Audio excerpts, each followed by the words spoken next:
Nous avons un modèle d'armée complète, de dissuasion, et des armées opérationnelles. Et je vais ici le rappeler pour rendre une fois encore hommage à nos soldats et à leurs familles.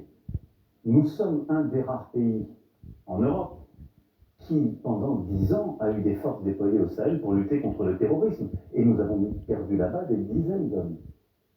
Mais avant, ce n'était pas le même type de combat. Mais est-ce que vous pensez que c'était... On combattait les islamistes qui étaient nos ennemis qui étaient domestiques également. À la demande d'un État, pour éviter qu'un État souverain ne s'effondre et pour protéger nos avant-postes. Et est-ce qu'on pense que c'est plus accessoire aujourd'hui, ça ne s'impose pas en Ukraine?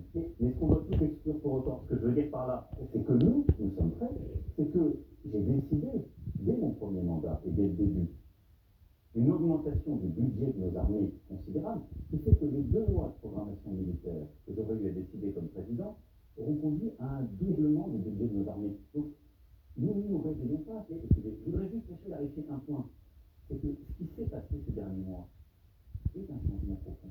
Et ce sursaut que j'ai appelé de mes voeux dès le 16 février aux côtés du président Zelensky, et qui m'a conduit à dire cela, mais surtout à décider des choses très concrètes avec nos alliés, c'est que la contre-offensive ukrainienne ne s'est pas passée comme attendu durant ces derniers mois.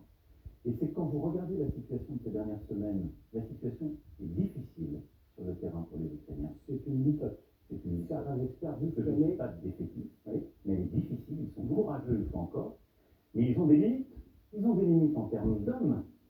Parce que la Russie est un plus grand pays. Et à partir du moment où il n'y a que les hommes ukrainiens, ils ont cette limite et ils en perdent beaucoup.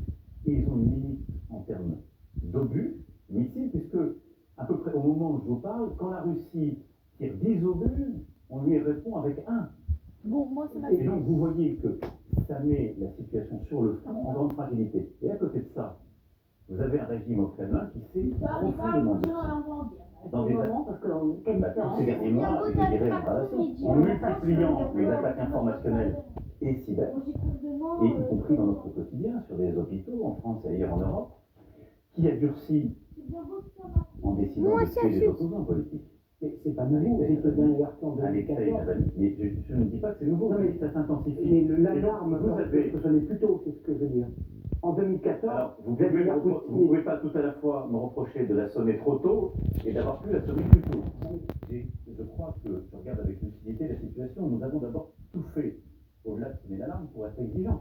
Mais des accords avec les présidents Poutine, la lucidité que j'évoque devant vous, je la porte dès le mois de juin 2017 à Versailles, en lui disant, vous nous attaquez, vous manipulez nos données, j'en ai été victime dans ma première campagne, et donc il faut un respect s'établit, c'est que vous cessiez d'être une force de déstabilisation. Je le réitère en 2018, en 2019, mais dans ce temps-là, nous voulions éviter la guerre. Puis il y a eu le temps où on a aidé l'Ukraine à résister, mais là, le contexte sur le terrain ukrainien change, la situation est beaucoup plus difficile pour eux, la Russie durcit chez elle et elle multiplie les attaques. Et donc, oui, je vous le dis avec la plus grande solennité, ce début d'année 2024 doit être pour nous celui du sursaut. Donc si on envoie des militaires là-bas, pardon de rester dans ce scénario sombre, c'est des fantassins, c'est des conseillers, c'est des aviateurs. Je ne vais pas faire de la politique. D'accord, donc on en... Non, on en peut-être, mais on n'en parle pas.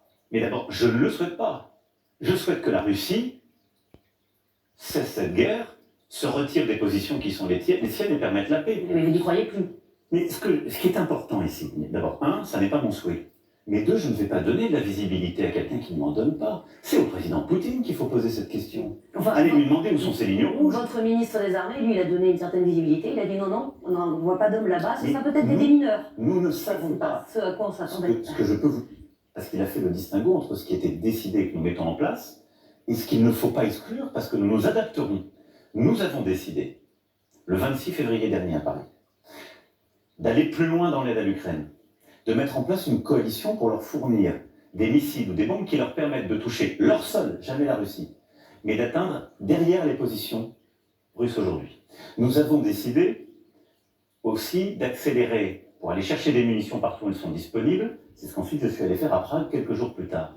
Et nous avons décidé de mener 5 actions communes, et là on était tous d'accord autour de cette table, Européens, Américains, Canadiens, Britanniques, pour dire on va ensemble faire du déminage, produire et réparer du matériel, déployer des forces civiles à la frontière avec la Biélorussie, protéger la frontière avec la Moldavie, là aussi avec des forces civiles, et avoir des actions défensives en cyber sur le sol ukrainien. En revanche, ils n'ont pas du tout décidé d'envoyer des troupes. Et ils vous l'ont fait savoir dès que vous avez prononcé cette phrase.